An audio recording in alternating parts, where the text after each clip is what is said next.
Dear learners, spoken English ক্লাসে আজকে আমরা শিখব ইউজ অফ গেট, অর্থাৎ ইংরেজিতে আমরা গেট কখন কখন ব্যবহার করতে পারি।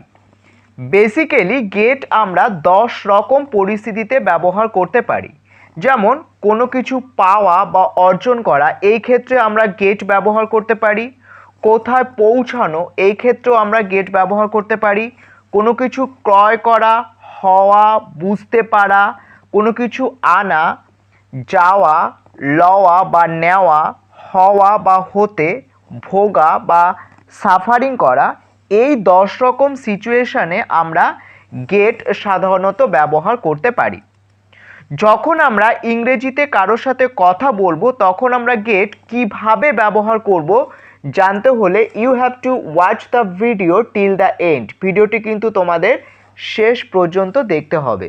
ক্লাসটি শুরু করার আগে যারা প্রথমবার আমার ভিডিওটি দেখছো, এখনও যারা চ্যানেলটিকে সাবস্ক্রাইব করোনি, please do subscribe our channel, it is absolutely free. এই ভিডিওগুলি যদি তোমরা প্রতিনিয়ত দেখতে থাকো তাহলে তোমরা ইজিলি অ্যান্ড উইথ কনফিডেন্স ইংরেজি বলতে পারবে ও লিখতে পারবে। তাহলে আর বেশি দেরি না করে আজকের ক্লাসটি শুরু করা যাক।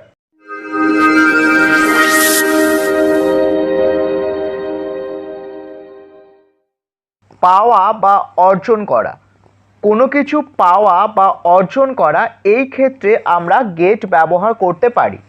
যেমন গতকাল আমি একটি চিঠি পেয়েছিলাম। I got a letter yesterday. আমরা আমেরিকায় বাস করার অনুমোদন পেয়ে গেছি। I have got a visa to live in America. পৌঁছানো, কোনো স্থানে পৌঁছানো, এই রকম পরিস্থিতিতে আমরা গেট ব্যবহার করতে পারি। যেমন আপনি ঢাকায় কখন পৌঁছাবেন? When will you get in Dhaka? আমি 6টার মধ্যে চট্টগ্রামে পৌঁছাবো। I will get in Chittagong around 6.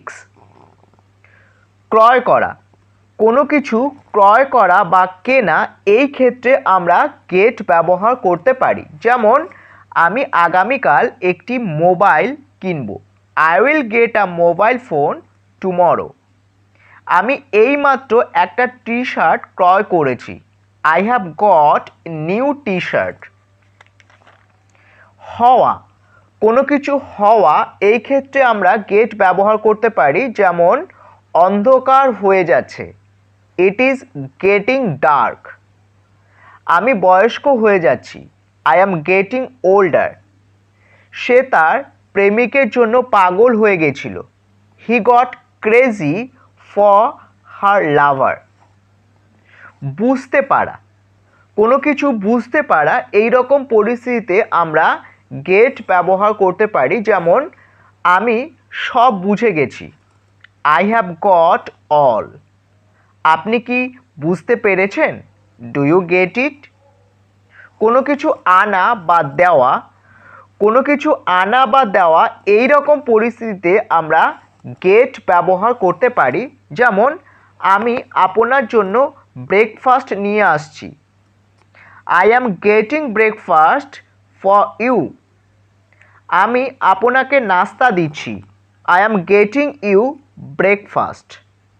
সে প্রত্যেক দিন আমাকে নাস্তা এনে দেয়, she brings me breakfast every day. দয়া করে আমার জন্য একটা কোল্ড ড্রিঙ্কস নিয়ে আসো, please get me some cold drinks. যাওয়া, কোনো স্থানে যাওয়া, এই রকম পরিস্থিতিতে আমরা গেট ব্যবহার করতে পারি। যেমন সেখানে যেও না, don't get there. Boss meeting নিয়ে ব্যস্ত, ভিতরে যেও না, don't get inside, boss busy with meetings. সে জঙ্গলের ভিতর প্রবেশ করছিল, he was getting the forest.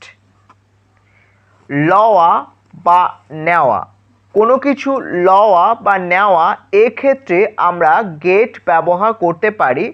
যেমন আমি ব্যাংক থেকে লোন নিয়েছিলাম, I was getting loan from the bank. আমি অফিস থেকে গাড়ি নিয়েছিলাম, I got the car from the office.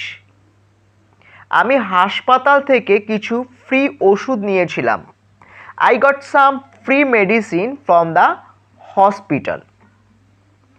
হওয়া বা হতে, কোনো কিছু হওয়া বা হতে এই রকম পরিস্থিতিতে আমরা গেট ব্যবহার করব। যেমন সে ক্লান্ত হইতেছে, he is getting tired. Say nervous হইতেছে, শি ইজ গেটিং নার্ভাস। বাঘটা ক্ষিপ্ত হইতেছে, the tiger is getting mad. ভোগা বা সাফারিং ফ্রম এনি ডিজিজ, কোনো রোগে ভোগা এই রকম পরিস্থিতিতে আমরা গেট ব্যবহার করব। যেমন আমার জ্বর হয়েছে, আই গেট ফিভার। তার ডায়রিয়া হয়েছে, শি গেটস ডায়রিয়া। করিমের বাবার ক্যান্সার হয়েছিল, করিমস ফাদার গট ক্যান্সার। ভিডিওটি যদি তোমাদের ভালো লেগে থাকে ভিডিওটি লাইক করো, share with your friends and your relatives, এবং যারা এখনও চ্যানেলটিকে সাবস্ক্রাইব করোনি please do subscribe our channel, it is absolutely free. দেখা হবে পরবর্তী ভিডিওটিতে একটি নূতন কন্টেন্ট নিয়ে। ততক্ষণ ভালো থেকো, সুস্থ থেকো।